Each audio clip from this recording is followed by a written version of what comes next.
le côté manuscrit. Et puis, on s'est amusé aussi. Il me l'avait présenté comme un vaisseau, comme un paquebot, c'est-à-dire ce qui a été fait. Finalement, on y est. Et je me souviens quand je présentais Il craignait qu'en ouvrant les portes... Moi, j'en garde des bons souvenirs. On s'était fait des connexions. L'essentiel, c'était les petits conseils. Les petits conseils réunissaient... Les thématiciens, c'est leur métier de sortir des idées nouvelles. Par exemple, la Vetus Latina du reste des Alpes. Qu'est-ce que tu fais là, petit mangeant? Et le tire de là. Un grand lien avec la recherche et avec les chercheurs notamment. On a essayé d'éviter ce genre. De continuer à doubler un peu. Oui, non, et même beaucoup de sorte que là,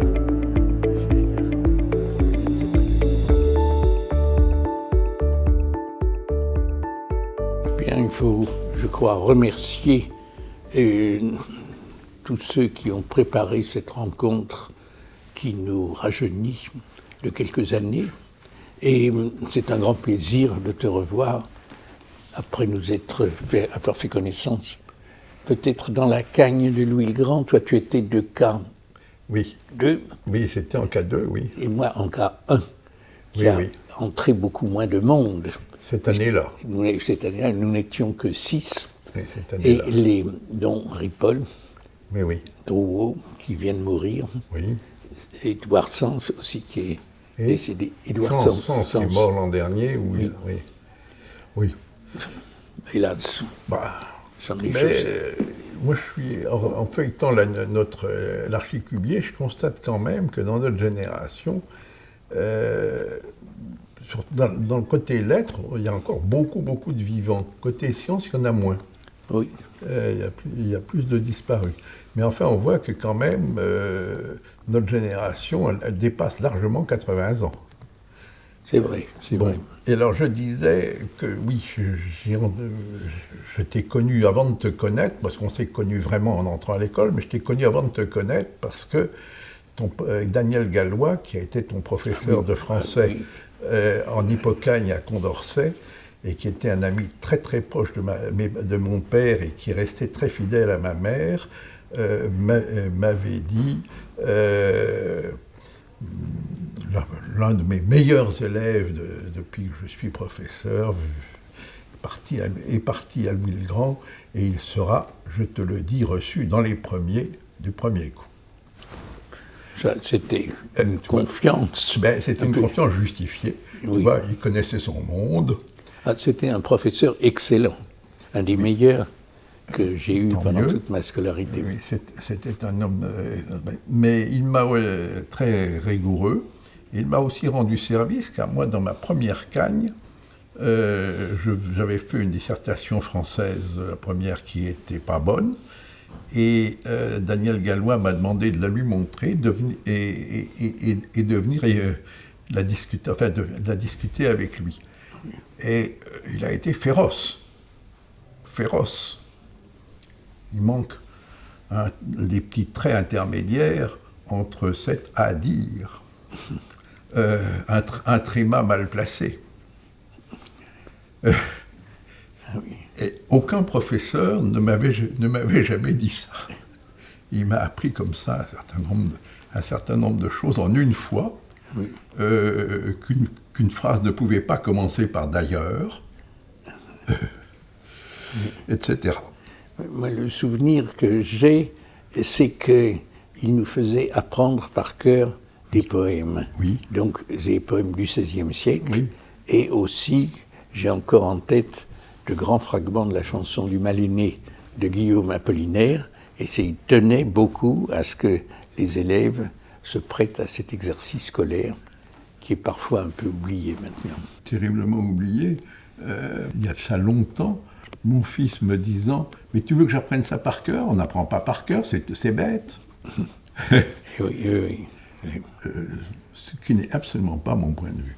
Bon, écoute, nous sommes ici pour parler de la bibliothèque de l'école et du rôle éminent que tu y as tenu. Alors, moi, la bibliothèque, j'ai toujours considéré que c'était la cathédrale de l'école. Et je dois dire que, surtout en deuxième année, élève en deuxième année, j'ai passé beaucoup de temps à lire ou à feuilleter des livres dans des tas de domaines à la bibliothèque. Je suis à la deuxième année, quand j'étais supposé faire mon diplôme d'études supérieures, que j'ai procrastiné énormément, et je ne me suis mis à le faire vraiment qu'au mois de mars, et j'ai passé vraiment cette année-là, l'hiver, à me cultiver dans la bibliothèque, et parfois assis sur une des hautes échelles dans la grande salle. Bien plus tard, j'ai eu une discussion désagréable avec un éminent professeur de Paris 4, quand j'étais directeur adjoint ici, qui m'a agressé en me disant « Il est scandaleux que mes étudiants n'aient pas accès libre à la bibliothèque de l'École normale supérieure. » Alors je lui ai rétorqué ce que tu m'avais inculqué, à savoir que cette bibliothèque ne pouvait fonctionner comme elle fonctionnait, qu'à condition que le nombre d'utilisateurs soit relativement restreint et que le contrat de confiance soit possible. Et que le contrat de confiance, on pouvait supposer qu'il existait avec les élèves de l'école, encore que. Et donc, ce que j'ai toujours admiré, tu as accepté la charge de recevoir individuellement toutes les personnes qui demandaient à être accréditées en qualité de lecteur, et j'ai l'impression que très généralement tu donnais cette accréditation, mais enfin le fait d'avoir eu à la demander, et j'ai connu quelques cas, et à s'être présenté à toi, conférait du sérieux. Et je crois que tu avais raison. Oui, finalement, le système, je crois, était bon, et à la fois pour le bibliothécaire qui apprenait énormément de choses, au contact d'esprits distingués, et aussi pour les gens qui se rendaient compte que si on avait des conditions de travail assez favorables, il y a mieux dans certains pays étrangers, mais ça supposait un investissement aussi de la part des lecteurs. Oui. Parce qu'on avait, ça il faut le dire, au début un personnel merveilleux, mais très peu nombreux. Extrêmement réduit. Donc oui, puisque... Extrêmement réduit. Alors mon prédécesseur, Martin, dont certains pensaient qu'il ne faisait rien, en fait a fait beaucoup pour le bien de la bibliothèque, d'abord en construisant des espaces dont on pensait qu'ils ne se rempliraient jamais. Râteau, oui, tout l'ensemble râteau. Et puis aussi, il a recruté, et c'est amusant, les piliers de la maison, c'est-à-dire monsieur et madame Boulez et mademoiselle Kretzoy, qui étaient là quand je suis arrivé. Eh bien, ils étaient recrutés, ils venaient tous les trois de la bibliothèque Forney de la ville de Paris, où il y avait une équipe merveilleuse qui tournait là-bas. Ils ont transporté, en somme, l'esprit de Forney à la rue d'Ulm. Donc ça, c'était très précieux d'avoir une équipe. Ce petit problème, c'est que moi qui arrivais tout émolu de l'école de Rome, je suppose en connaître un peu de latin, mais aucune formation de bibliothécaire, sinon celle acquise sur le tas en l'utilisant. Alors il a fallu que je me fasse admettre par des gens compétents. Mais on m'a dit que M. Flasselière, directeur de l'école, t'avait imposé d'aller faire 1 an de formation. Oui, j'ai eu... oui, parce que, si tu veux, c'était une époque où l'école tenait toujours à son indépendance pour les personnels, etc. Alors, l'idée, c'est que le bibliothécaire de l'école devait avoir les mêmes diplômes que les bibliothécaires ou les conservateurs se trouvant dans les bibliothèques universitaires. Alors, j'ai donc la première année suivi, c'était possible à ce moment-là, l'école supérieure des bibliothécaires, qui était logée à la Nationale. Donc, c'était facile. Donc, il fallait que je redevienne étudiant. Oui. Et je dois dire que j'ai été un étudiant pas très attentif, enfin pas très assidu, disons. Mais comme j'ai eu le prix Paul Neveu, qui paraît-il la récompense qu'on donne aux premiers, on ne pouvait pas me reprocher d'être complètement incompétent. Bon. Voilà, donc ça c'était... Et j'ai eu comme professeur des gens très très bien, et par exemple Henri-Jean Martin, l'historien du livre, c'était un esprit supérieur. Un historien du livre, oui. Ah oui, qui ouvrait l'esprit sur des tas de... Oui. Et puis j'ai eu comme professeur... Il était professeur à l'école des Chartes. Je crois qu'à ce moment-là, il était aux études. Enfin, il avait quitté... Il avait quitté les Chartes, déjà. Et il avait quitté la bibliothèque municipale de Lyon, où il avait construit le gigantesque ensemble de la Pardieu. D'ailleurs, c'était très intéressant parce qu'il expliquait que le bibliothécaire, en somme, siégeait dans les conseils municipaux, à côté des éboueurs, enfin, des électriciens, etc. Et comme ça, il était bien assis dans la vie. Et c'est ce que j'ai toujours fait à mon échelle à l'école. J'ai toujours participé au conseil de direction, conseil d'administration, mais là, je ne disais pas. Mais les conseils de direction qui se faisaient 2 fois par semaine étaient le rythme selon lequel l'école vivait. Jusqu'à ce que Georges Poitou trouve que c'était vraiment beaucoup de temps perdu. Alors, oui. Mais il avait sans doute raison.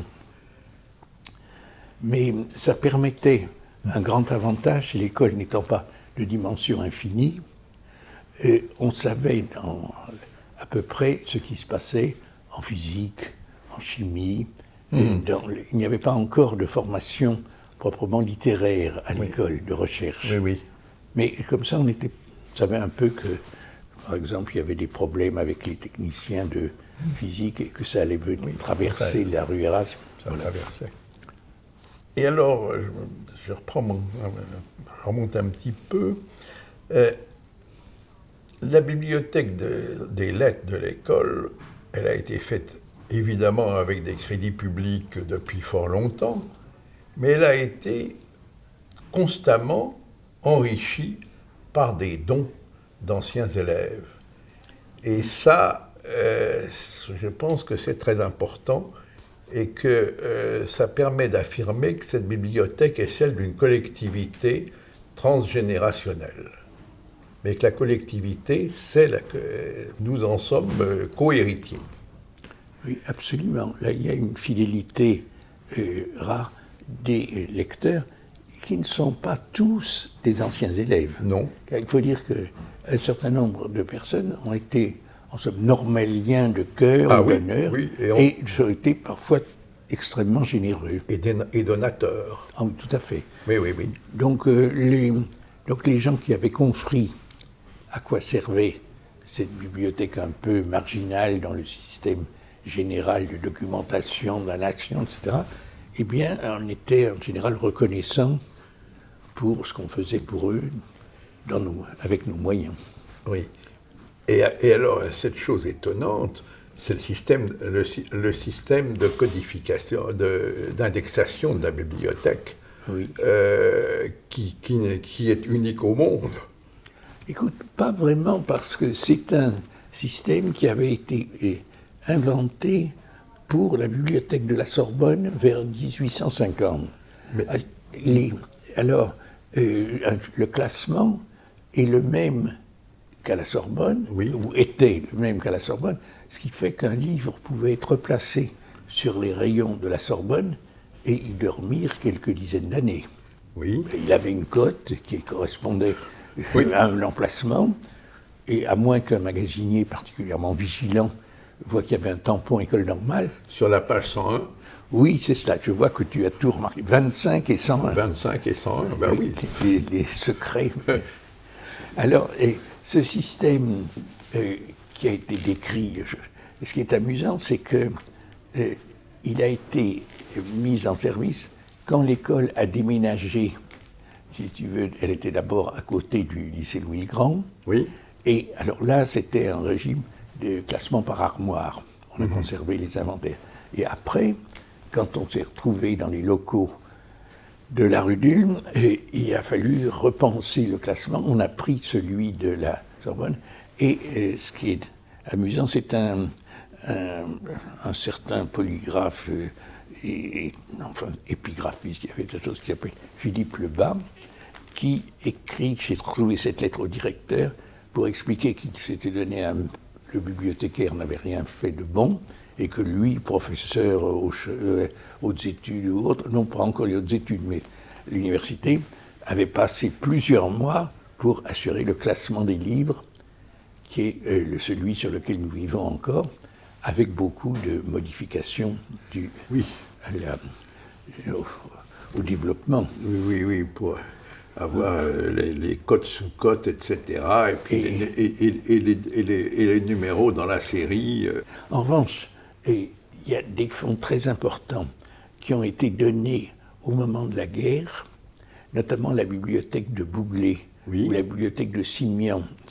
Et là, c'était un tel travail que tout a été mis à la queue leu en la cote SGIP, Instruction publique. Là. Absolument. Et on fait des découvertes extraordinaires de livres de patristique latine qui n'ont rien à faire là-dedans. Mais qui étaient dans les intérêts d'un de ces donateurs. Dans les intérêts, ou du moins dans la propriété. La propriété, c'est vrai.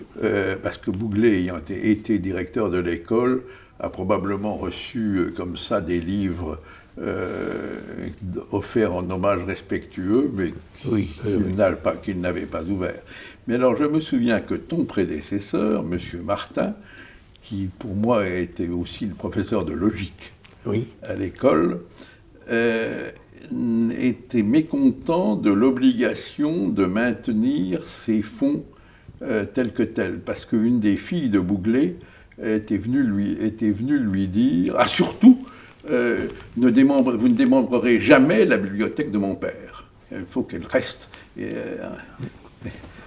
Écoute, c'est dévouement filial, je n'en ai pas connu. Je n'ai pas eu de donateur qui ait exigé ça. Mais en tout cas, Martin trouvait que c'était une erreur profonde, mais il avait cédé à une demoiselle Bouglé qui était au demeurant médaillée de la Résistance et qui avait connu Geneviève de Gaulle. Enfin, je me souviens que c'est toi qui m'as dit que tu avais cependant gardé certains fonds, en particulier celui de Maurice Rat. Oui. Parce que ton idée était que le fonds Maurice Rat, c'était un excellent exemple de bibliothèque d'un professeur de lettres efficace, mais plutôt modeste. Et donc tu avais gardé, mais je crois bien que c'est en réserve.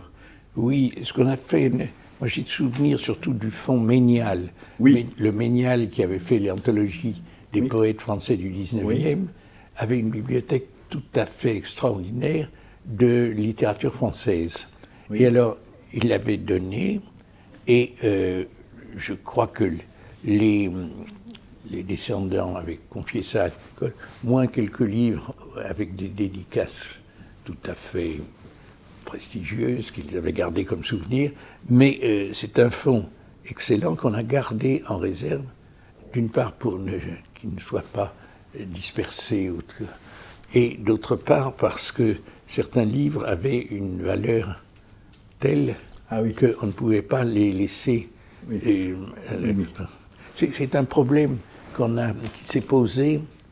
Que faire avec des livres dont on pouvait voir par le net que ça valait 4 000 €? Donc, est-ce qu'on les laisse à la disposition de tout le monde, ou est-ce qu'on les met dans une réserve où, en principe, ils sont protégés? Donc, on a essayé de ne pas faire de scandale pour ça. Mais ces dons ont été très importants pour la bibliothèque, mais c'est pas que là-dessus qu'on peut construire une bibliothèque. C'est-à-dire qu'on reçoit... Par exemple, on avait proposé à nos amis, tu te souviens peut-être, Kirsop, un Australien, qui a vécu longtemps à l'école, et avait proposé de donner à l'école sa collection de livres sur l'Australie. C'est-à-dire une collection mais tout à fait excellente, semble-t-il, parce que... Mais moi, je l'ai dit que ça serait complètement perdu. Bien oui, parce que personne n'aura l'idée d'aller chercher... Enfin, les spécialistes de l'Australie ne viendront pas 45 rue d'Ulm. Et puis, nous serions tout à fait dans l'incapacité de maintenir ce fonds vivant. Ah oui, de le maintenir vivant. Il a voulu trouver des sources de financement, mais finalement, j'ai appris par Laure Léveillé qu'il s'était décidé à le donner à la bibliothèque de l'État en Australie dans lequel il vit, ce qui est plus raisonnable. Ce qui est plus raisonnable. Mais quand on a reçu des bibliothèques disons, très importantes d'historiens de l'Antiquité, eh bien, disons, on a intégré ce qui, disons, complétait, et ça, M. Boulez s'en est occupé admirablement, même après sa retraite. Après sa retraite, oui. Non, il a fait un travail considérable. Oui. Et puis, on a essayé de donner disons, à des bibliothèques qui en étaient moins bien équipées, les livres qu'on avait en double ou en triple. Oui. Ce qui s'est fait, par exemple, avec Nanterre. Oui. Alors, quand on a eu la bibliothèque gigantesque de Jacques Chomara, l'historien de la littérature française au XVIe siècle, eh bien, par exemple, il y avait l'édition complète, enfin, des œuvres d'Erasme qui se publient aux Pays-Bas. On l'avait déjà, on l'a donné à la section de français de Nanterre. Oui. Mais j'ai souvenir que Mme Boulez faisait aussi des expéditions à l'étranger. Ah oui. Est-ce que moi j'ai donné des livres américains qui arrivaient en service de presse pour la revue que je dirigeais de facto pendant longtemps, Archives européennes de sociologie, et puisqu'on a été un certain temps logé ici, et certains livres qui n'intéressaient personne dans le comité, je les ai donnés, et c'est comme ça que Gérard Bizel m'a débarrassé de livres, et Madame Boulez m'a dit tel livre on l'a déjà, on l'a acheté, et je les expédie. Et c'était surtout vers l'Europe de l'Est. Voilà, parce que elle les expédie à Prague ou à Varsovie. C'est cela. Oui. Ou en Allemagne de l'Est. Parce que des gens... Alors là, on faisait du troc. Oui. C'est-à-dire qu'ils publiaient des livres d'une qualité remarquable, qui coûtaient fort cher si on les achetait par les libraires. En revanche, on échangeait avec des publications qu'on avait en double, ce troc, et a très bien marché, notamment avec l'Académie des sciences de Hongrie. Ça a été parfait pendant 20 ans. De sorte qu'on trouve avoir tous les livres importants publiés à Budapest. Oui. C'est très bien. Et c'était une relation très amicale qu'on avait avec les collègues qui étaient vraiment tout à fait brimés, puisqu'ils étaient aussi compétents que nous, et ils n'avaient absolument pas l'argent pour acheter des livres dont les chercheurs auraient eu besoin. Ça, c'était une épreuve pour eux, et on a pu contribuer à les aider tout en se développant. Mais, si je me permets d'être indiscret, tu n'avais pas pensé devenir consacrer l'essentiel de ton activité professionnelle à diriger la bibliothèque de l'école. Et alors, le directeur de l'école, Flasselière, professeur de grec de son état, t'a désigné comme le Messie, ou le Fils. C'est moins clair, le Messie a mis du temps à se révéler, c'est-à-dire que Martin ayant soutenu sa thèse... et étant devenu professeur à la Sorbonne... Le poste était libre. Le poste était un poste unique dans la fonction publique. Oui, je sais. C'était bibliothécaire en chef agrégé. Oui. Un cas unique, ce qui ne permettait guère de mutation. Bon, Alors, le directeur a cherché dans le personnel de l'école qui serait intéressé.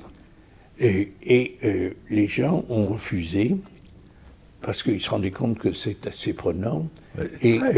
Alors, ce qu'a dit Fayolle, et notamment, qui avait été intéressé, le Fayolle, l'historien de la littérature française. Oui, et qui était caïman de français. Le français, c'était mon caïman de français, là. Oui. Et bien, non, c'est trop long, 10 ans, c'était ce que demandait... Ce que demandait Fasselier, il voulait un engagement de 10 ans. Et le diplôme. Et le diplôme. Bon, alors, sans doute plusieurs personnes ont refusé. À ce moment-là, Poutier s'est rappelé que j'étais à l'école de Rome, que j'allais rentrer, qu'en principe j'avais un poste de maître assistant à la Sorbonne, à Paris 4. Et puis il m'a demandé est-ce que ça t'amuserait ou ça serait utile. 10 ans et les conditions, 10 ans d'engagement. Le troisième engagement auquel je n'avais pas pensé, être logé. Bien logé au demeurant. J'ai été reçu chez toi, je le sais. Oui, mais ça a disparu, ça. C'était transformé en locaux plus utiles pour la collectivité. Oui. Mais donc, si tu veux, j'ai accepté. Et puis, disons, pourquoi j'ai accepté? Parce que j'aimais bien les livres. Et puis, j'avais eu la chance de vivre dans des bibliothèques à Stockholm. J'avais la clé de la bibliothèque, donc j'y étais jour et nuit, l'université. Et puis, après, au Palais Farnèse, on avait la chambre qu'on avait été en plein au milieu des livres, avec vue sur... Tu étais à l'école de Rome, tu étais encore logé? Oui, les derniers. Tu es les derniers, parce qu'après, l'école de Rome n'a plus logé les membres. Non, et là, oui, même le jour de mon départ, les ouvriers étaient là pour démonter le lavabo. Donc je sentais que j'étais trop. Mais là, je partais pour Paris. Et c'était... Donc, si tu veux... alors, j'avais dit 10 ans, puis finalement, comme je m'entendais bien avec l'équipe, avec les enseignants, et on peut dire avec les élèves, ça ne me tentait pas énormément d'aller enseigner juste le latin, même à la Sorbonne, donc je n'ai pas bougé. Tu vois, et voilà comment j'y suis resté, et puis finalement... Mais enfin, moi je ne suis pas de votre confrérie de Romains, que je respecte infiniment, mais j'ai beaucoup entendu dire que tu t'étais quand même peut-être un peu trop sacrifié, car on dit le plus grand bien de tes travaux de savant, mais on m'a dit aussi que si tu n'avais pas, avec la vertu morale profonde qui est la tienne, consacré tant d'énergie à la bibliothèque, ton œuvre eût été plus reconnue. C'est possible mais peut-être que j'étais paresseux et que je suivais enfin la voie de la facilité, mais je crois pas. Oui, mais enfin, toujours est-il que c'est comme ça. D'ailleurs, j'ai essayé une fois d'être élu aux hautes études et j'ai été battu complètement par Jean-Pierre Calu et par l'autre qui a fait, c'est Jean Pépin, le philosophe. On était 3 à la succession de Courcelles. Et c'est Calu qui a eu le... Oui. Moi, manifestement, je ne faisais pas le poids, mais je m'en suis consolé. Le poids, c'est beau. Tu as mobilisé... J'ai très peu connu Calu, paix à son âme, mais je pense qu'il avait mobilisé plus d'entre gens que toi. Je sais pas. En fait, toujours est-il que c'est comme ça. Et puis... donc voilà pourquoi votre fille est muette, et voilà pourquoi je me suis trouvé ici assez longtemps, mais dans un milieu vraiment très stimulant, et avec beaucoup les directeurs très différents les uns des autres ont été parfaits, et notamment j'ai beaucoup aimé Poitou, Tout le monde semble avoir beaucoup aimé Poitou. Qui vraiment a changé le modèle. Ah ben il a changé l'école. Oui, tout à fait. Et puis Michel Hervé, était lui, quand Jean Bousquet était le directeur, qui était Très traditionnel. un humaniste distingué et extrêmement malin, puisque s'il était le cacique de la promotion de Pompidou, Oui. et ce qu'on regrette beaucoup, c'est qu'il n'ait obtenu comme grand cadeau de son cacique que la réfection du chauffage de l'école, ce qui n'était pas négligeable si on a habité dans le 3e râteau là. Mais disons, il aurait pu obtenir énormément de modernisation sur le statut des élèves, les disciplines, etc. Ça, il restait fidèle aux disciplines classiques. Et à l'idée qu'il avait de l'école de sa jeunesse. Parce que moi, j'ai été en interaction avec lui pour la création du concours B. Oui. Je me souviens que M. Bousquet, directeur de l'école, était au départ très réticent. C'est Roncaiolo, qui était directeur adjoint, qui a fini par emporter le morceau, mais nous étions 3 à avoir fait le projet, aidés par M. Hervé. Oui. Parce que le programme de mathématiques, on avait décidé qu'il y aurait une épreuve écrite au concours, donc concours BL, lettres, options, sciences humaines et sociales, et qu'à ce concours, il y aurait une épreuve de mathématiques sérieuse à l'écrit. Et c'est M. Hervé, directeur adjoint, qui en a dessiné le programme. Mais nous avons eu beaucoup de mal à faire accepter à M. Bousquet, et je me souviens d'avoir fait une visite à Madame de Romilly, et elle était réticente, mais elle s'est laissée convaincre. Probablement pas uniquement par moi, mais j'ai senti quand même à la fin de ma visite qu'elle n'était pas totalement négative. J'avais beaucoup insisté pour lui dire que le grec serait maintenu en option. Oui. Et je pense que, je pense que le fait que Madame de Romilly est un petit peu lâché Bousquet là-dessus n'a pas été négligeable. Sûrement.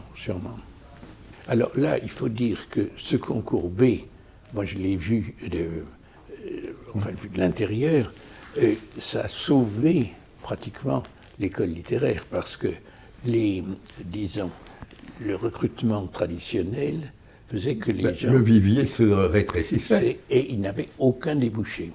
Donc les promotions 75 à 80 sont celles qui ont essaimé vers le Japon, vers les États-Unis, etc. Les jeunes gens n'ayant aucun espoir d'avoir un poste dans le supérieur s'enfuyaient, et les candidats se disaient qu'est-ce qu'on va faire dans cette école. Donc il y a eu là un énorme changement salvateur. Oui. Moi je persiste à penser que on aurait même pu aller plus loin et dans la partition des postes et faire moitié-moitié entre AL et BL, mais ça ne s'est pas fait. Mais c'est sûr que, ça fait partie modestement des choses dont je suis assez fier d'avoir ça a été... d'avoir contribué, parce que vraiment nous étions 3, Palmade, Roncaiolo et moi. Mais oui. Pour faire cette petite affaire. Je sais que tu y as été sensible. Il m'est arrivé de faire en sorte que quelque argent arrive à la bibliothèque. Ça c'était toujours parce que... 2 fois. 2 fois, mais écoute, je ne me souviens plus dans le détail, mais je sais que le budget était une affaire complexe. Oui. Parce que, en principe, nous ne dépendions pas de la direction des bibliothèques, d'ailleurs. Non, c'est pas une bibliothèque universitaire. C'est ça, donc on n'était pas dans le... C'est pas une BU. Et oui, mais alors, il y a une époque où les BU avaient très très peu d'argent. Et nous passions pour extrêmement riches, parce que l'école, sur son budget, investissait dans le secteur documentaire. Là. Et puis, après, ça a un peu changé, Et il a fallu partir à la recherche de sources de financement. Alors, pendant un temps, parce qu'on vivait sur le budget de fonctionnement de l'école. Oui. Mais ça devenait un peu trop important qu'une partie si grande de l'argent soit consacrée non pas à des tuyaux ou à des escaliers, mais à des livres. Alors, comme idée, j'ai eu celui d'utiliser une ligne du budget qui était reconstitution de matériel. Reconstitution. Et puis après, et c'est là où je pense où tu es intervenu et d'autres ont pu aider, c'est-à-dire avoir une ligne sur le budget recherche de l'établissement. Oui. Faire admettre que le travail qui se faisait dans la bibliothèque, ce n'était pas uniquement de préparer l'agrégation, mais aussi de commencer des travaux de recherche et de fournir les instruments nécessaires. Donc avec ces 3 sources de financement, on a réussi à vivre, non pas dans une opulence scandaleuse, mais on a pu acheter tout de même pas mal de choses. Oui.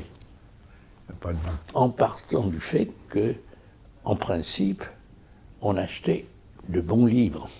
Oui. C'est ça le point essentiel, parce qu'on peut se ruiner très facilement en achetant tout ce qui se publie. Oui, en achetant des choses bizarres. Je me souviens que j'ai jamais été en accord avec la position qu'a eu mon camarade Ibanez quand il avait créé une petite bibliothèque sciences sociales au 46, qui est devenue, enfin maintenant c'est devenu autre chose et c'est parti à Jourdan, mais enfin les achats d'Ibanez me semblaient délirants. Paix à son âme. Paix à son âme, mais oui, il s'investissait beaucoup dans ce qu'il pensait sa mission, et quand il était député, il avait aussi aidé d'une façon ou d'une autre sur la réserve parlementaire, si je me souviens bien. Mais c'est un danger de développer tout d'un coup une partie, ça fait une excroissance. Et puis, c'était pas géré selon les règles normales de ta bibliothèque. Je sais pas, mais enfin... Mais ça s'est normalisé.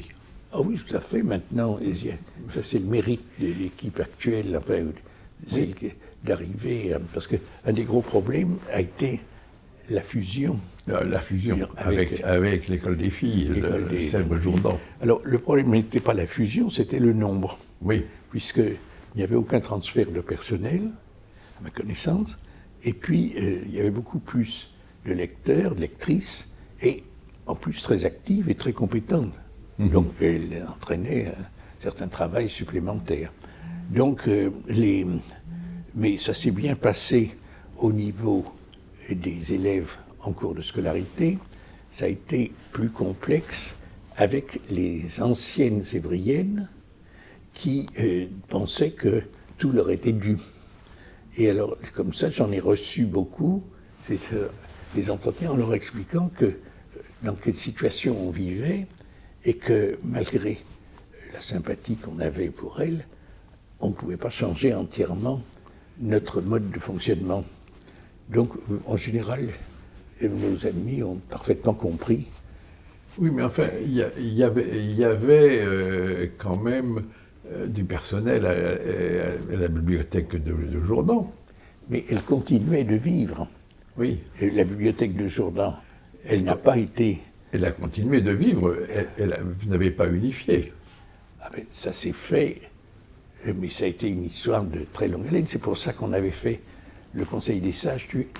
J'ai été dans le premier. Bon, qui, justement, avec des personnalités des deux écoles, qui essayaient de voir comment trouver une via média qui permette d'avancer. Et je dois dire que les dames qui y étaient, comme Madame Mayer... Oui, il y a Madame Mayer et Madame Julliard. Madame Julliard, femme de mon coturne, ancienne coturne, était parfaite, et aussi le personnel de Sèvres, et en particulier Madame Putois, était une personne très intelligente, Ça, je n'ai pas connu.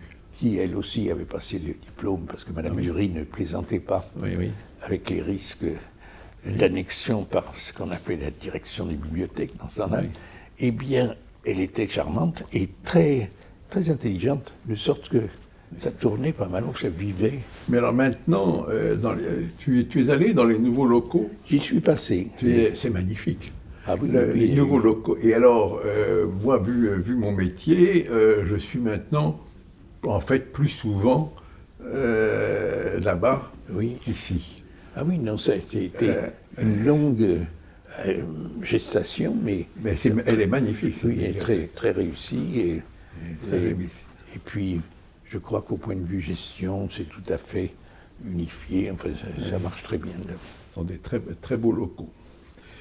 Et tu n'as jamais eu... la bibliothèque de maths, c'est Madame Martin qui s'en est occupée toute ta vie. Le système, je vais te dire, le système, les maths étaient, comme elles le sont toujours, assez indépendantes. Oui. Bon. Alors, j'avais une partie du budget. Bon. Et je le confiais donc à Madame Martin. Et puis les mathématiciens ont eu aussi beaucoup d'argent par des crédits CNRS, etc. Donc il y avait 2 sources de financement. Et qu'est-ce que je faisais là-dedans? Eh bien, je remontais le moral de Madame Martin si par un moment elle avait quelques problèmes avec l'initiative, l'esprit, disons, original de ses paroissiens. Là.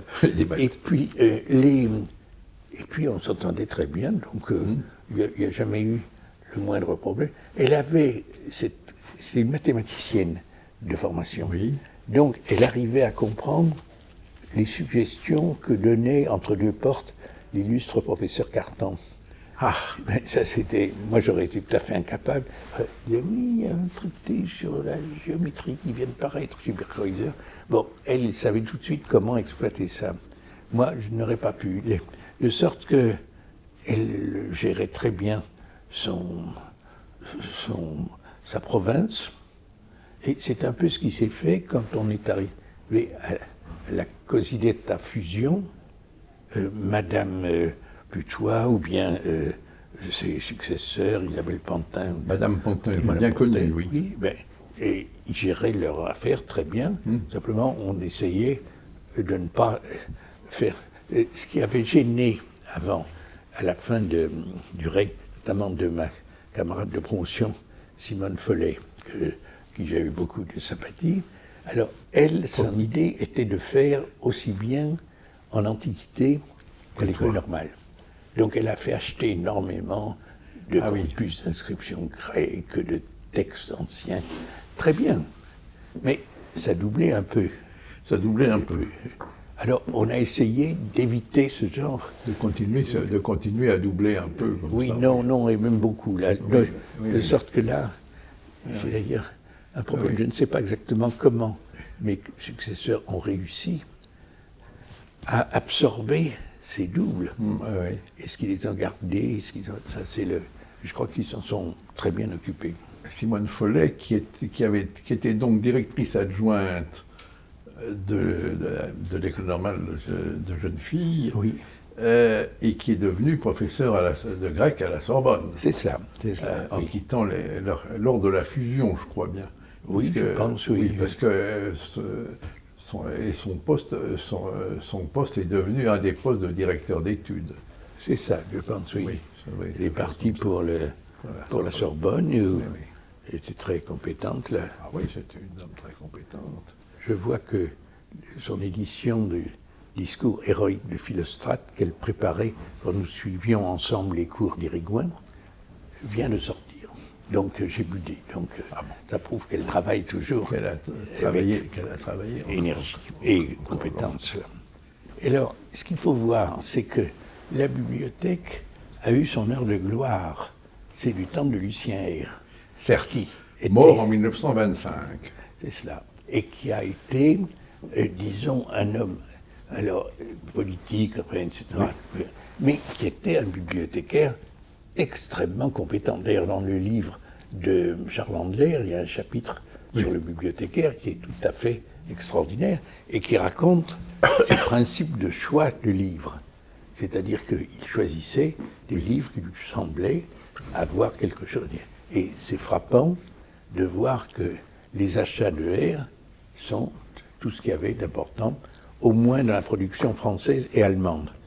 Moins l'italienne, moins aussi l'anglaise.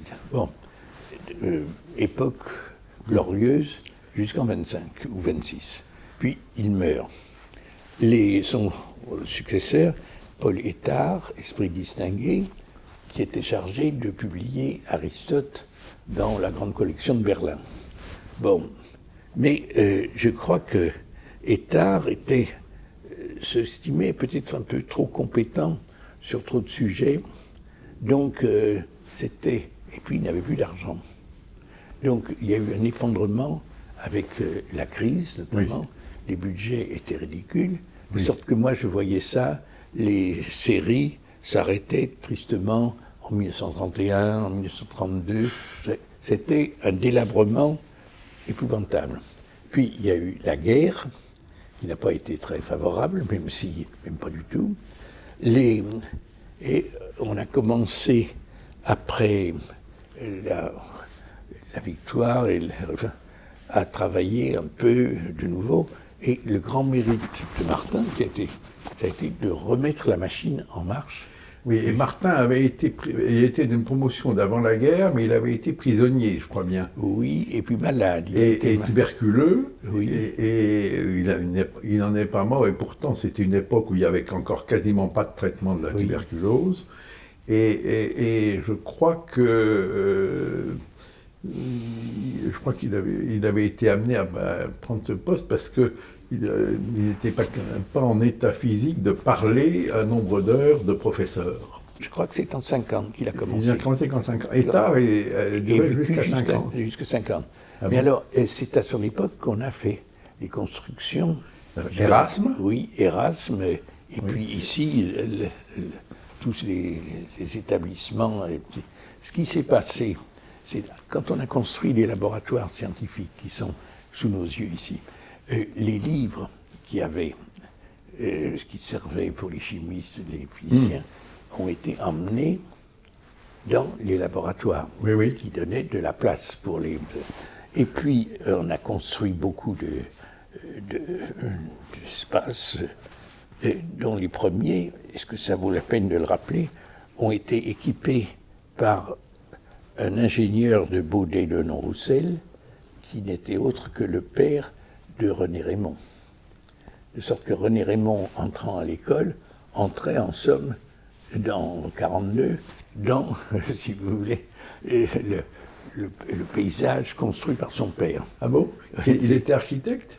Non, il était ingénieur chez Baudet-Lenoir-Roussel. Ah bon? C'est-à-dire c'est lui qui a installé tous ces rayonnages métalliques où ils font bougler, enfin tu vois. Oui. Bon, donc il y a eu cette construction et Martin a continué. De sorte que quand Boulez et moi avons eu un peu plus d'argent, on avait l'espace voulu. Oui, mais parce que c'est Erasme. L'aile Erasme, qui va depuis la Rotonde, a été construite dans ces... Quand nous sommes arrivés élèves, c'était déjà construit. Mais pas jusqu'au bout. Pas jusqu'au bout. Parce qu'il y a eu ce qui s'appelait en jargon l'opération C, qui faisait le coin de la rue Erasme et de la rue Rateau. Oui. Et donc il continuait, disons, les constructions faites pendant le... Et puis il y a le Rateau, Rateau vers Claude Bernard. Oui. Il y a une jonction. Et la jonction, parce que ça existait. Moi, la philo, j'étais là-bas. Oui. Mais il y avait des salles où il n'y avait rien, même pas d'équipement. Enfin, tu vois, c'était... ça, mais c'est donc un grand mérite de l'école d'avoir investi beaucoup dans la construction de l'espace de bibliothèque. Oui. Ça a été donc à rendre hommage à Étard et à Martin qui a beaucoup fait pour ça. Ah oui. Donc, Et puis, mais ce qu'il y a, c'était les fonds n'étaient pas à la hauteur de ses espérances, et donc il y a eu un effort considérable, et on a beaucoup investi avec M. Boulez, Mme Boulez, pour acheter les livres qui meublaient ces espaces, et si possible de bons livres, avec l'aide, et ça c'est le fait qu'on soit une école avec des enseignants dont beaucoup s'intéressent à leur instrument de travail, fait qu'on a été très bien guidés. En général, oui. Par les... Oui. En général. Oui. Dans un domaine que je connais moins, honnêtement. Mais c'est parce que il y avait pas, si tu veux, avant Baudelot, il n'y avait pas dans le personnel école. Il y a un des petits trucs que j'ai pu faire avec Père, qui vient de disparaître, d'autres, c'était... Honorons sa mémoire, j'aimais bien Père. Oui, c'était un homme remarquable. C'était de développer la production italienne. Oui. Parce qu'avant la production italienne, on pensait que c'était de la plaisanterie, pas sérieux, etc. Alors, dans vos domaines en Antiquité, c'est important, l'Italie. Et ça s'est beaucoup développé. Et le fait que toutes les œuvres importantes en russe ou en polonais ou en langue bizarre étaient traduites en italien environ 15 ans avant qu'elles soient traduites en français. Les Italiens, ils traduisent tout. Ah oui, mais les... Ça continue, hein, traduisent tout. Oui, c'est... Mais toujours est-il qu'on était donc au courant, un peu plus vite que d'autres. Là. Et ça, c'était un effort. Puis on a eu la chance aussi de bâtir, c'est le grand mérite aussi de Mme Boulez, des réseaux avec des fournisseurs très sérieux. Absolument. Et il y a eu par exemple Dokumente Verlag à Offenbourg, dont j'apprends maintenant que la maison vient d'être mise en faillite, enfin c'est terminé. Alors je suis désespéré parce que pour mes propres petits achats, je n'ai plus ce relais merveilleuse. Donc là, on a beaucoup profité de cela par des libraires, parce que les bibliothèques sans l'aide de libraires, c'est pas très concevable. Oui. Donc là, on a eu un très bon réseau. Madame Boulez, qui parle très bien l'anglais, donc allait discuter le coup avec les fournisseurs britanniques ou américains, et c'était extrêmement précieux. Et dis-moi, je reviens en arrière. Je sais bien, et on en a reparlé, que la bibliothèque de l'école n'a jamais voulu, l'école n'a jamais voulu que sa bibliothèque soit une BU. Et grâce au ciel, ce n'est pas devenu une BU. Mais c'est quand même, monsieur et madame Boulez, ils étaient tous les deux conservateurs en chef ou conservateurs généraux du patrimoine. Alors, écoute, ça a été un problème. Ils le sont devenus, en tout cas. Oui. Au début, ils étaient les survivants de ce corps qui étaient les bibliothécaires de l'enseignement supérieur, qui étaient des êtres qui ne vivaient que jusqu'à un certain échelon. Ensuite, ils étaient bloqués à jamais.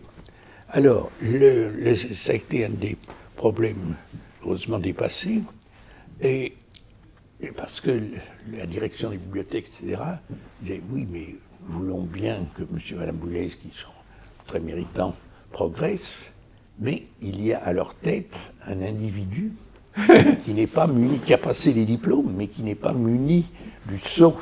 Qui n'est pas conservateur général du patrimoine. Non, pas du tout. Alors, donc, la solution a été trouvée par Jean Sirinelli, qui était d'ailleurs le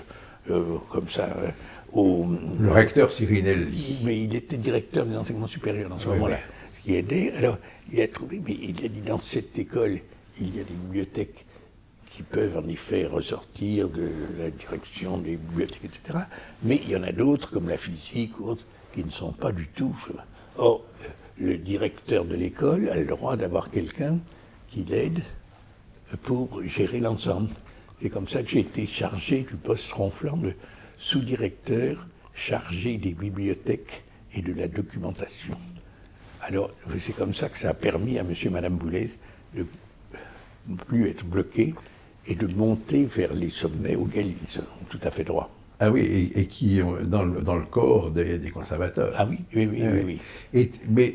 Et toi, de même, tu as été très retardé. Ah ben, il faut dire que je n'avais rien à dire, étant logé de façon superbe, il faut dire, dans l'hôtel Pasteur, comme disaient mes amis, là, Oui. Je n'avais rien à dire. Donc, non, mais de fait, je n'ai jamais atteint le niveau de professeur. J'aurais été, tu sais, ce professeur de première classe, à quoi parviennent les maîtres de conférences ainsi. Donc, c'est la carrière que j'ai eue. Je n'ai pas eu du tout les sommets. Oui, tu n'es pas arrivé en haut de la carrière de professeur. Tu as été, oui, non, c'est pas de ta modestie. Oh, mais si tu veux, non, ça c'était la contrepartie des nombreux avantages qui étaient de vivre dans cette maison. Alors je vais faire une indiscrétion.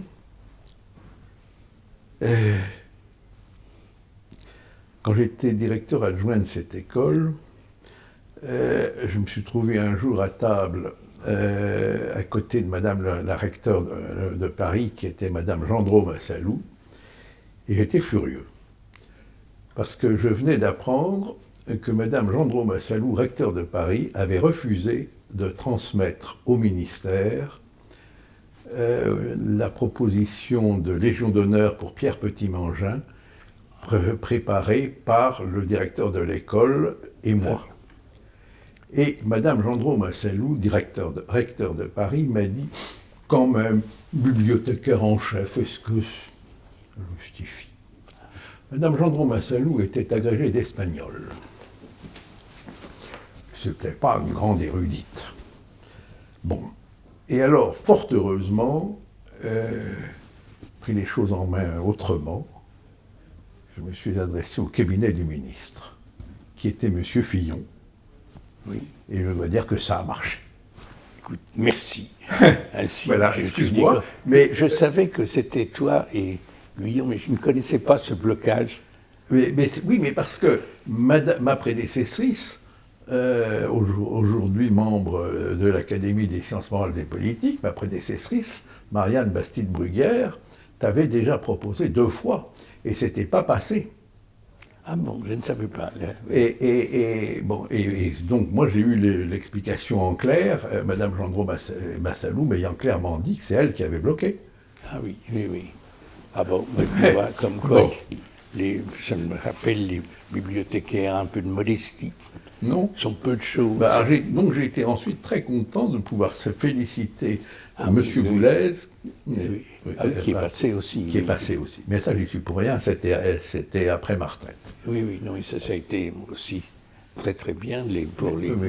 Bon, alors, si on parle un peu de notre jeunesse, à l'école, je considère que nous avons été, mes camarades et moi en philo, largement en déshérence. Et je pense qu'on n'a pas tiré le meilleur de ce qu'on aura, enfin, de ce que nous aurions pu faire pendant nos années d'école.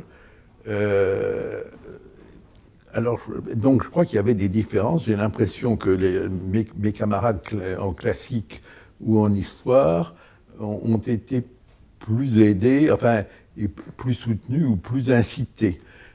Parce que nous, en philo, nous avions chaque année quelques cours excellents de Louis Althusser, mais il y en avait un par mois jusqu'en février. Ça devait en faire 3 ou 4 chaque année. En février, il disparaissait, comme tu sais. Oui. Vu que c'était un grand malade. Et il y avait le cours d'Hippolyte, directeur de l'école, qui était à la fois intéressant, mais parfaitement décousu, puisqu'il sortait de son bureau, il n'avait rien préparé, il venait avec 2 ou 3 livres. C'était un homme très intelligent et très sympathique, mais il n'avait rien préparé, mais il tenait à parler 1h30. Et il parlait 1h30. Et bon, et alors il y avait le cours de logique de M. Martin, qui était de très bon niveau. Il n'en faisait pas beaucoup non plus. Il était de très bon niveau, il n'était pas drôle. Mais enfin, ça, on ne peut pas le lui reprocher. Mais il n'y en avait pas beaucoup non plus, parce que ce n'était pas son métier. Il était pas là pour... Et si tu veux, alors, ça a changé un tout petit peu pour l'agrégation, parce que Althusser ne faisait pas beaucoup de cours, mais il a su nous expliquer, nous faire comprendre et nous faire intérioriser ce qu'il fallait faire pour réussir à l'agrégation. Alors ça, il savait faire. Il avait un côté de cuisinier d'agrégation fantastique. Et notamment avec cette formule, Lothman, il faut que vous me fassiez une dissertation cette semaine parce qu'il faut que vous crachiez vos capacités à en faire une mauvaise. Ah bon, oui, oui. Les différentes formes. Oui, oui. Voilà. Dans mes années 55, 50, 58, 59.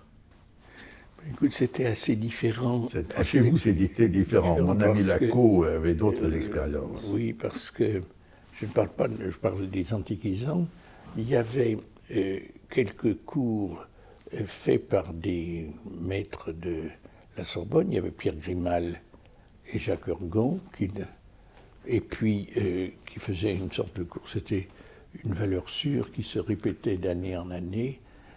Et puis, là où c'est devenu vraiment utile, c'est au moment de la grève, puisqu'il y avait un trio de caïmans, et Jean Sirinelli, Pierre Poutier et Fayolle. Roger Fayolle, donc, qui était très bien, plus quelques conférenciers. Et là, vraiment, on travaillait beaucoup. Et puis, il y avait Prigent, le sous-directeur, là,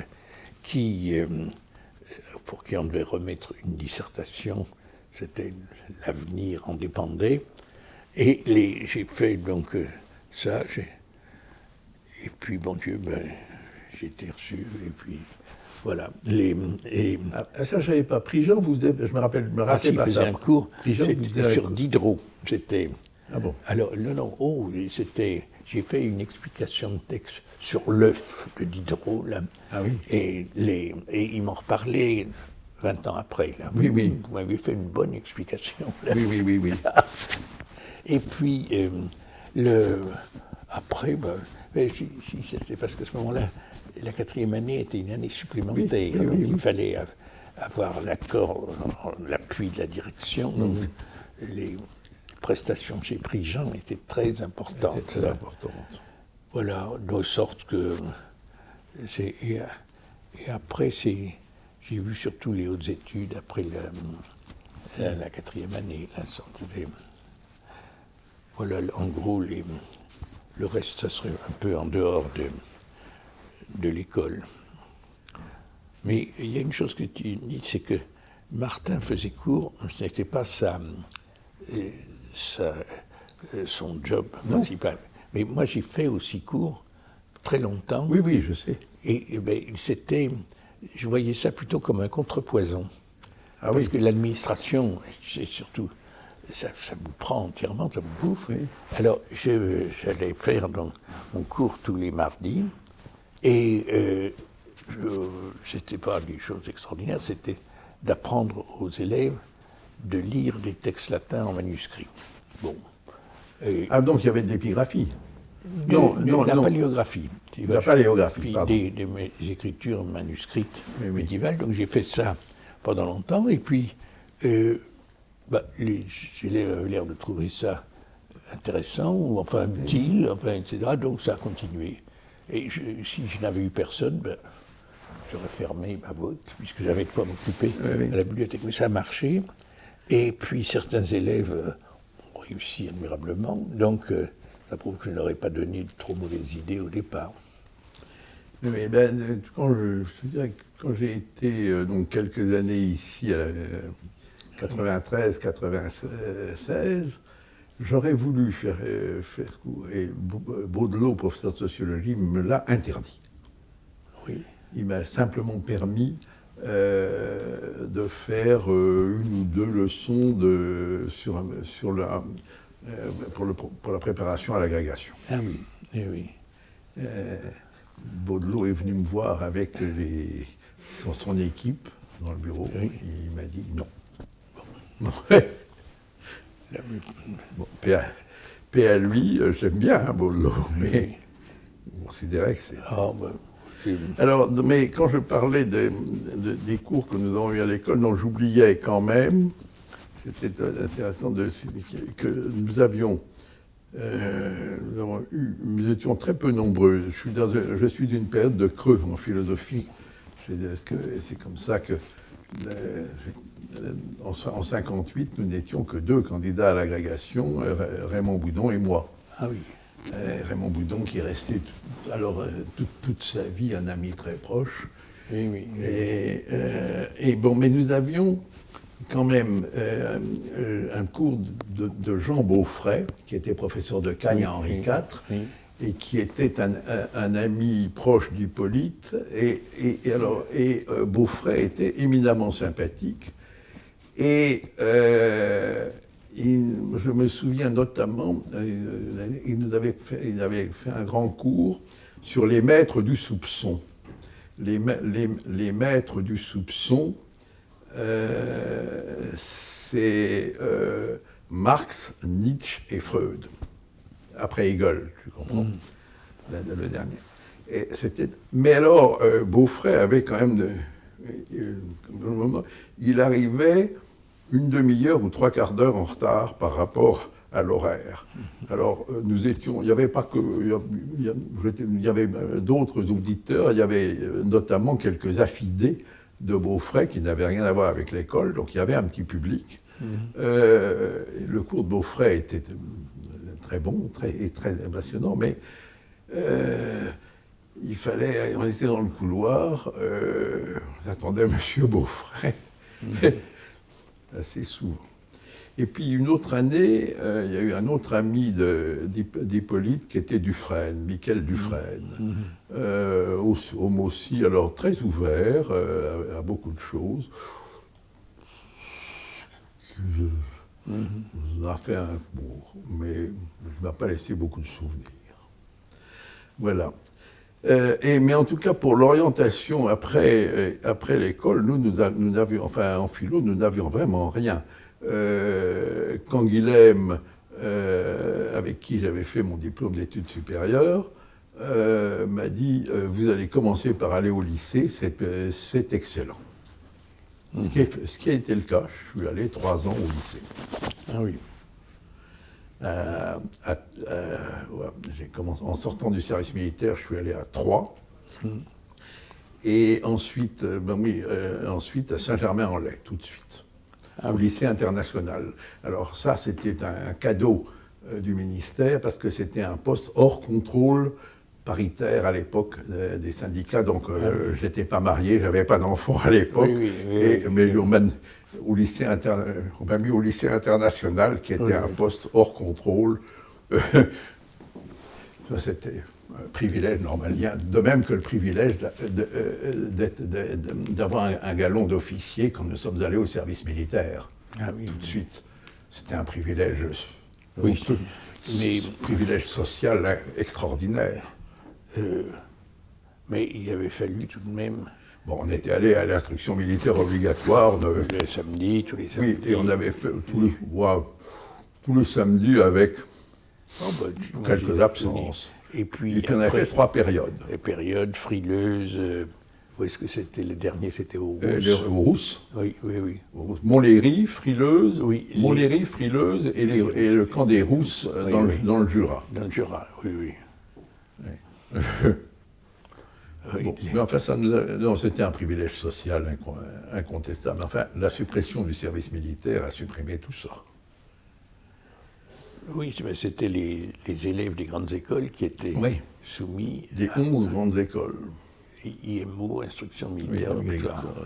Oui, dans notre génération. Est-ce que vous pourriez nous dire quelques mots de la vie à l'internat et du pot des élèves quand vous étiez élève? Dans notre génération, en première année, on était en dortoir. C'était le bâtiment du fond, en dessous du premier étage, du deuxième étage, au-dessus de la grande salle de la bibliothèque, avec un petit truc. Et ensuite, en deuxième année, on était en turne à 2 J'ai en face. Oui, on était en face. Moi, j'étais avec le poète Claude Esteban, qui n'était pas beaucoup là.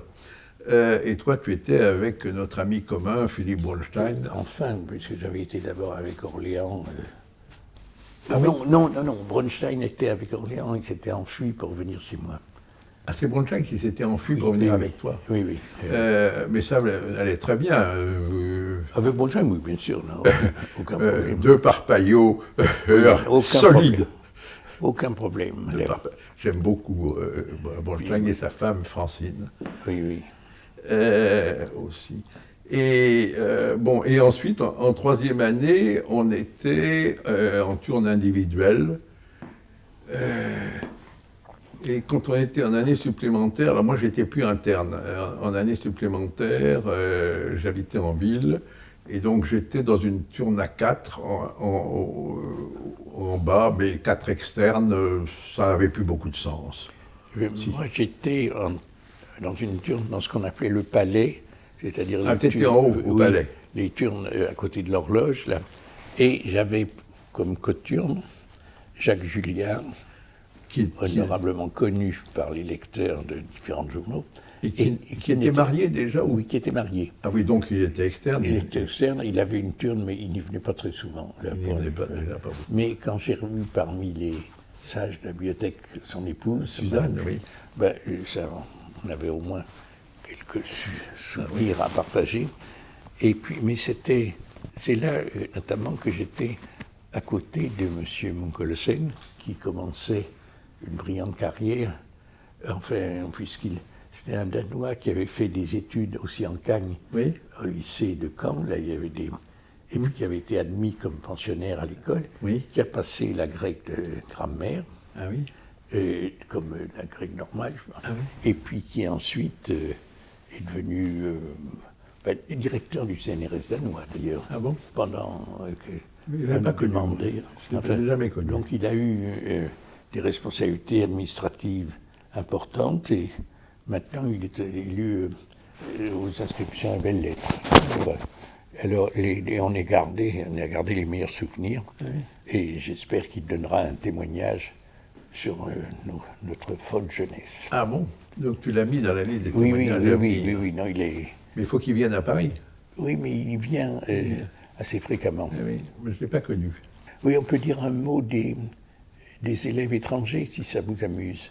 Parce qu'il y avait...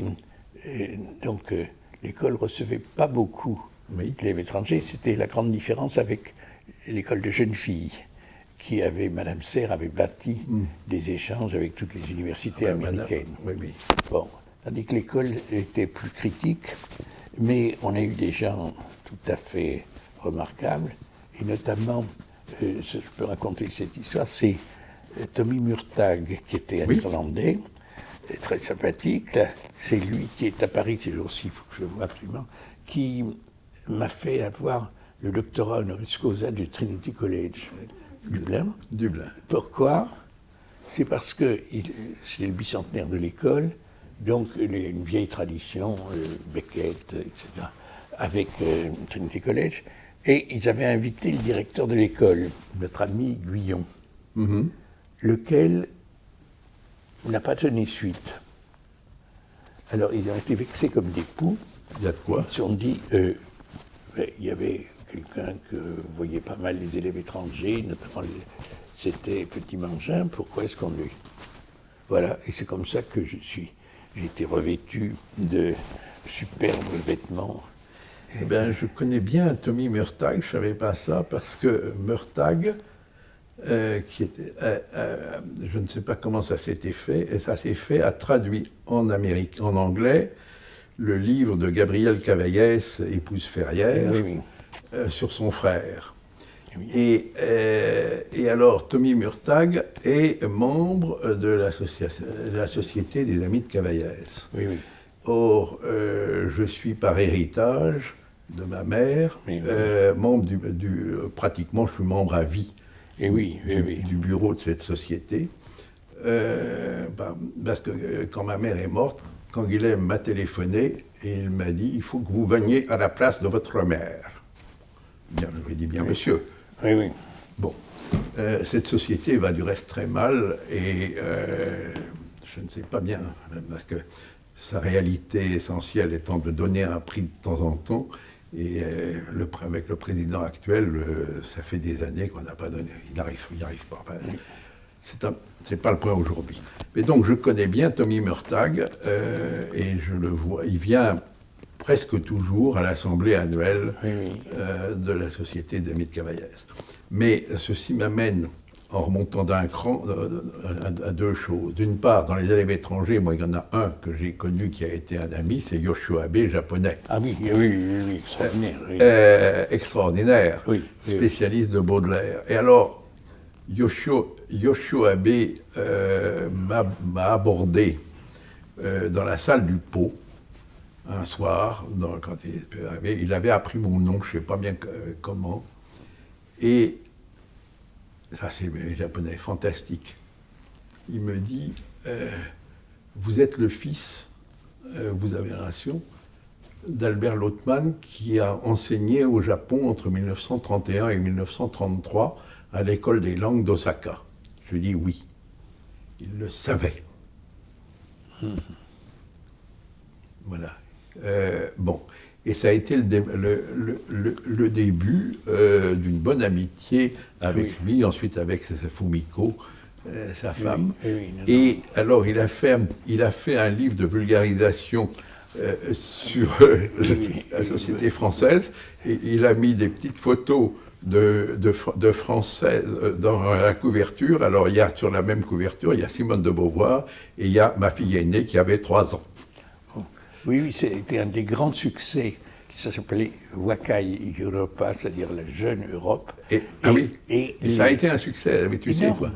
Donc c'est ça qui a fait connaître l'école et l'université française pendant des années. Donc tu as été un des pères de l'amitié franco-nippone. Ben oui, parce que... Mais alors, si vous permettez, je peux raconter ça aussi. Donc vous avez compris que mon père était élève de cette maison, et en 1931, les Japonais, enfin de l'Institut des langues d'Osaka, a écrit au directeur de l'école normale en lui demandant de lui envoyer un lecteur-professeur, enfin un peu plus que lecteur je crois, pour enseigner la culture et la philosophie européenne. Et alors, Bouglet, directeur, a transmis cette information, et il y a eu deux candidats, Jean-Paul Sartre et mon père. Mais Jean-Paul Sartre a écrit sur sa lettre par avion, il a payé par avion, mais par avion, ça n'arrive pas par avion à Tokyo, à l'époque. Par avion, ça va, je ne sais plus où, mais ensuite, je crois que ça va à Marseille, et ensuite on met en bateau. Et le frère de mon père était à l'époque attaché d'ambassade à Moscou, et mon père a envoyé par le Transsibérien. Et la lettre de mon père est arrivée avant celle de Sartre, et bien avant. Donc les Japonais l'ont répondu oui. Ah bon. Et c'est comme ça que mes parents sont allés, mais ils venaient de se marier, mes parents sont allés de 31 à 33 à Osaka. Ah oui. Voilà. L'école a un grand prestige dans certains pays étrangers. Là, c'est par suite de relations. Et tu voulais me demander quelque chose sur les échanges de livres. Oui. Eh bien, la bibliothèque a échangé avec beaucoup d'universités où se trouvaient des avocats qui étaient d'anciens élèves de cette université, qui avaient été à l'école, et qui disaient, mais oui, ce sont des gens sérieux, vous pouvez avoir confiance en eux, etc. Donc ça a été un grand investissement de l'école pour essaimer à l'étranger. Et alors, tu as évoqué il y a un instant Madame Serre et ses activités pour l'étranger, mais moi, je prends l'occasion de dire que Madame Serre a été merveilleuse, non seulement pour les Sévriennes, mais pour les Normaliens, en ouvrant, je ne sais pas comment il y est arrivé, des corps d'ingénieurs de l'État réservés aux polytechniciens, c'est Madame Serre qui l'a fait. Pas du tout. Non? Ça a été fait, c'est une des choses qu'a fait Bousquet. Bousquet, ami de Pompidou. Oui. Et à l'origine, c'était uniquement pour les normaliens de la rue d'Ulm. Oui. Et ce qu'a obtenu Madame Serre, C'est que ce soit pour les filles. soit pour tous les normaliens. Donc, mais l'origine, c'est Bousquet. Ah ben ça, c'est un grand point. Et par ses bonnes relations avec le président de la République qui avait donné l'ordre qu'un certain nombre de postes d'agrégés soient... enfin, il y a eu... Non, Bousquet a fait... Pardon, j'ai dit peut-être une sottise. Mais ce qu'a fait Bousquet-Pompidou, c'est de créer les postes de chargé de recherche documentaire à la BN et d'autres choses. Et c'était avant Fabius, ça. Je crois que c'était fait du temps de Pompidou, obtenu par Bousquet. Ah oui. C'était le genre de petites choses, enfin très important, qu'il obtenait. Mais l'ouverture des corps de l'État... Alors ça a été, je crois, obtenu par les scientifiques qui trouvaient que... Donc, est-ce que c'est du temps de Hervé ou, si tu veux... Moi, enfin, le on-dit que j'avais, mais qui est probablement, semble-t-il, pas exact, serait que c'est Madame Serre. Ou est-ce que ça a été fait par Hervé et Madame Serre? En fait, ça, probablement. Sans doute. Ça doit être Hervé, ici, directement, et Madame Serre. Oui. Qui ont obtenu ça, oui. Ça a été... Et Madame Serre. Et ça, c'est quand même très bien. Parce que ça donnait des débouchés. Alors, des normaliens qui, passent dans un corps de l'État et ensuite pantouflent. Oui. Non, mais Madame Serre était, au début, moi, elle me faisait un peu peur, mais... elle était très, très dynamique. Oui, mais surtout, je trouvais qu'elle avait été rude avec ma camarade de promotion, Simone Follet. Ah oui. Oui, il n'avait pas été spécialement facile. Oui, je crois. Mais, disons, après, quand je l'ai vue, j'ai trouvé que, sur beaucoup de points, elle avait des idées très claires et très justes. Donc, finalement, on a, à la fin... Et puis, progressiste. Ah oui, non, j'étais admiratif et on a finalement sympathisé. Oui. L'école, au début, c'était un peu une sorte de lycée perfectionné. Donc, on avait un traitement, mais une part était prélevée pour le pot qui était servi, qu'on le mange ou non. Au début de notre système, c'était une sorte d'obligation de cotiser au pot, et c'était comme ça. Alors, après, la grande innovation de Jean Hippolyte, le philosophe, c'est d'instituer le système par ticket. Oui, mais juste avant de partir. Juste avant de partir, oui. Mais ça a été... 61, 62. Oui, donc ça a été... moi, je n'ai pas vécu ça. Moi non plus, j'ai vu après. Donc, alors là, on ne payait que pourquoi on donnait un ticket. Alors, ça a été le système, et on a vécu longtemps dans un pot qui était un peu le style de lycée, c'est-à-dire qu'on venait à heure fixe, on mangeait, et on était à une table. Et c'est là où se créaient beaucoup des amitiés. Par exemple, j'étais à la table où il y avait beaucoup d'agrégatifs d'allemand. Valentin, c'était très sympathique. Et puis ce système, après, j'ai mangé souvent avec les neurophysiologistes ou les physiciens, etc., au pot. Et puis après, on a créé les intendants, etc. On trouvait qu'il fallait entièrement changer le système et faire un système... Une cafétéria. Oui, cafétéria, ce qui, à mon avis, a été épouvantable, de sorte que je n'ai plus eu intérêt, puisqu'on ne retrouvait que les gens qu'on voulait voir, on ne se retrouvait pas à une table avec des gens dont on avait l'habitude de discuter, les archéologues, etc. Mais le pot des Caïmans a disparu, parce que quand j'étais directeur adjoint il y a 20 ans, un peu plus de 20 ans maintenant, ça existait encore. Il y avait la cafette pour les élèves, mais le pot des Caïmans existait encore. Non, mais si tu veux, autant que je me rende compte, c'est un système général. Et si tu veux, où on se trouve, c'est ouvert beaucoup plus longtemps, de midi à 2h, on arrive quand on peut. Oui, parce qu'il n'y a plus la salle que j'ai connue en 93-96, où il y avait toujours Tuilier, Non, je ne crois pas. Non. Ça a Ce disparu. système a disparu. Ça avait déjà disparu après. Oui, alors, si tu veux, c'était l'occasion vraiment Ah d'avoir une certaine vie Bah oui. communautaire. On voyait Ah oui. les gens à leur fixe. Voilà. Oui, c'est... C'est un grand changement. Mais alors, quand nous étions élèves, comme vient de dire Pierre, c'était des tables à 8. C'était des tables à 8. Et si ce qui arrivait assez souvent, l'un des 8 n'était pas là, surtout le soir. Le soir, il y avait des trous assez souvent, parce que surtout une partie des Parisiens allaient ailleurs. Bon. Et il pouvait y avoir donc il y avait des clandestins. Enfin, on pouvait amener à peu près n'importe qui au pot. Mais à notre époque, pas des filles. Ça, c'était impensable à notre époque. C'est devenu pensable un peu après, paraît-il, et possible. À notre époque, c'était pas possible.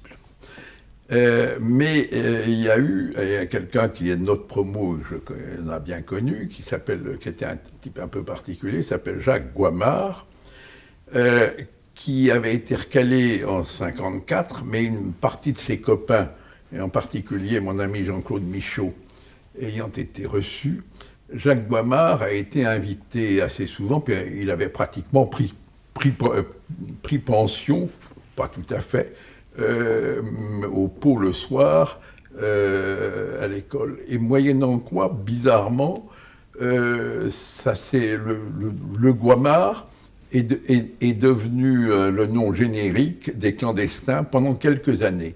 Mais j'ai appris que ça s'était perdu assez vite, parce qu'avec la fin du système des tables, il n'y avait plus d'utilisation du terme. Mais le Guamard Ah oui, pour nous, a été... Bon, et alors Guamard est devenu un historien de la science-fiction qui a compté, enfin je sais pas, il m'a été donné de le voir avec Jean-Claude Michaud, acheter ou louer un deuxième petit appartement au-dessus du sien qui était bourré de toute la science-fiction possible. Ah bon. Bon, quand il est mort, sa femme ne savait pas quoi en faire. Voilà.